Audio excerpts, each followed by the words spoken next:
1984. Nike is not the empire you think it is. It reports about $920 million in revenue.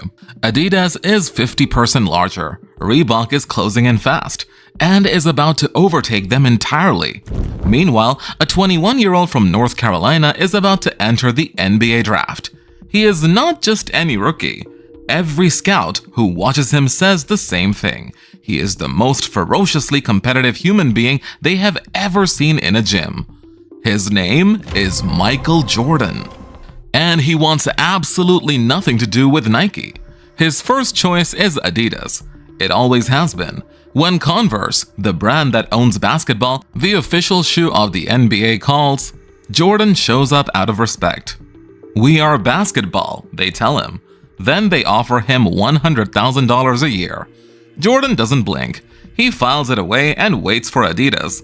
Adidas, tangled in internal chaos following founder Adi Dassler's death, paralyzed by weak leadership, fumbles the opportunity of a generation. They pass on a 21-year-old who is about to redefine what an athlete can be. And Nike? Jordan doesn't even want to get on the plane.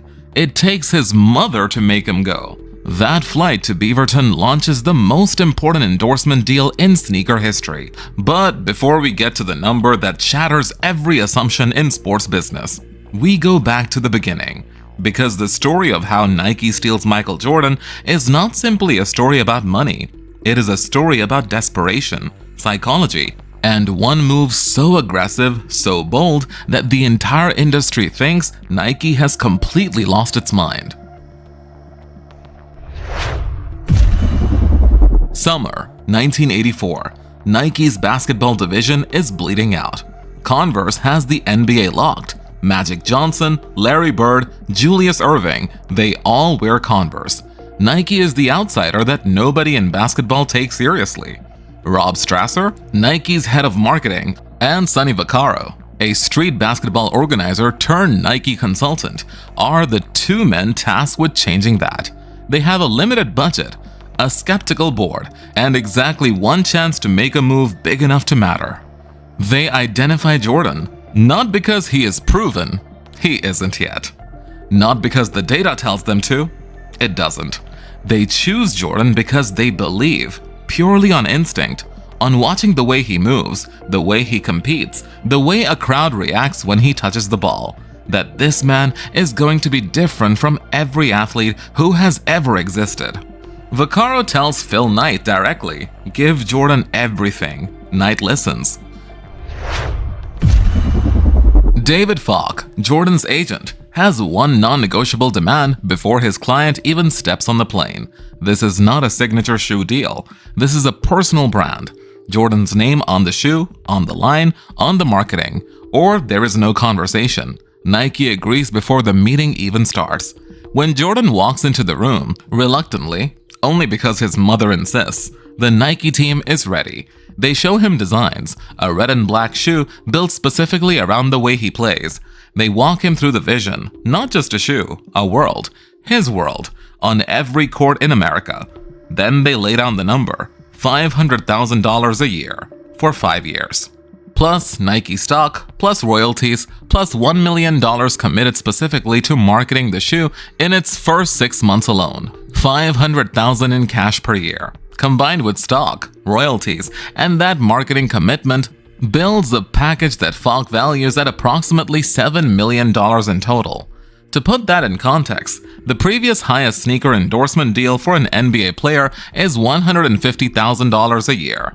Nike offers Jordan more than 3 times that, for a rookie who has not played a single minute of professional basketball. The industry's reaction is immediate and unanimous. This is ridiculous. This is reckless. Nike has lost its mind. Even Nike's own board is uncertain. So uncertain, they built an escape hatch directly into the contract. If Jordan fails to win Rookie of the Year, fails to make an all-star team, or fails to average 20 points per game in any of his first 3 seasons, unless he sells at least $4 million in shoes in year 3, Nike can terminate the final 2 years of the deal. Bold, but not stupid. Jordan signs in October 1984. Here is the part most people skip. For 6 months, Jordan's rookie season highlights build anticipation before the shoe ever reaches stores. By the time April 1985 arrives, the stage is set. The Air Jordan 1 lands on shelves at $65 a pair, and the NBA immediately tries to kill it.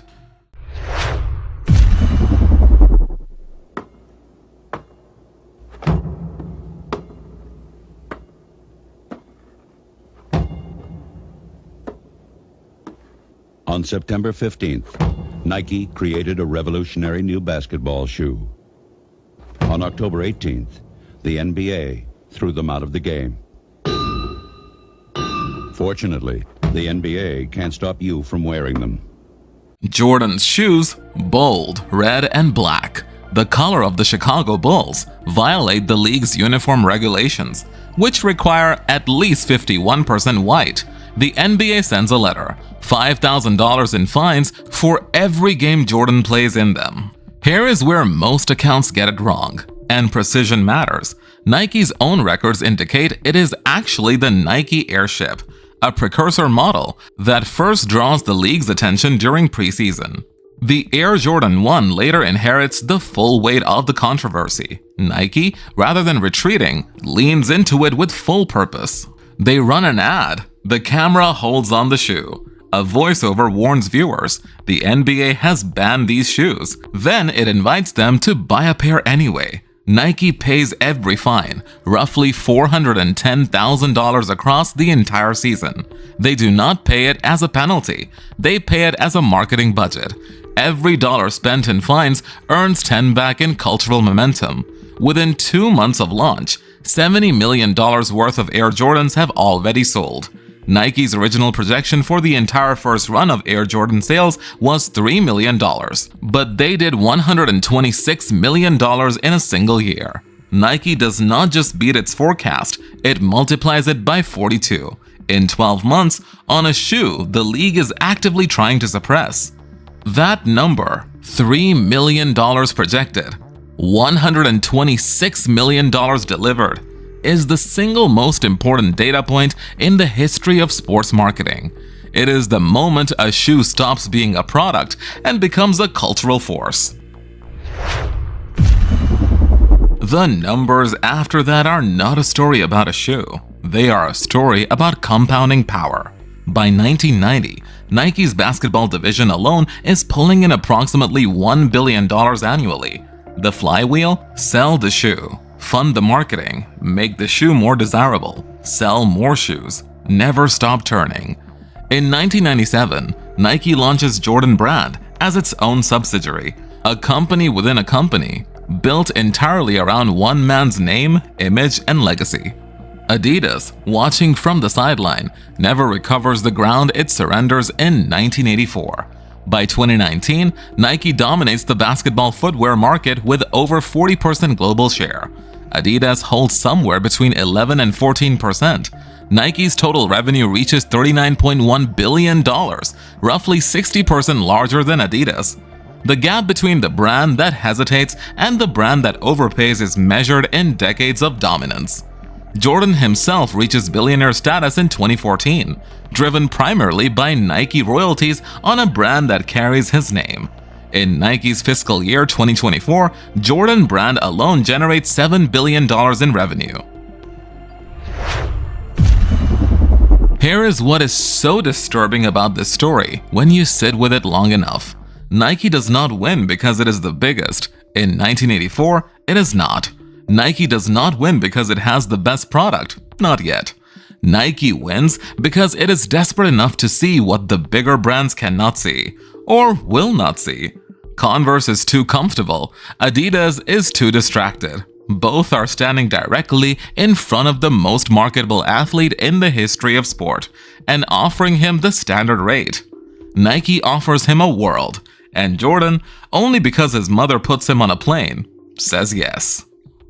One flight, one meeting, one number that everyone else calls insane. That is the entire distance between owning 86% of the basketball market and irrelevance.